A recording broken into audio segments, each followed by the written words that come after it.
Organik birikmalar tarkibida uglerod, vodorod borligini aniqlash tajribamiz. Bu yerda kraxmal bilan misek oksid solingan. Misek oksid vazifasi oksidlovchi. Kraxmal tarkibida uglerod, vodorod borligini bilamiz. Mana idishdagi suv bug'lari bo'ladi. Suyuqlik tarkibida vodorod borligidan dalolat beradi.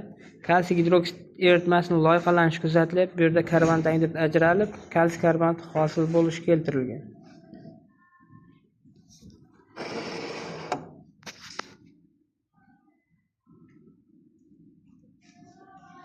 Bu yerda misek oksid bilan kraxmal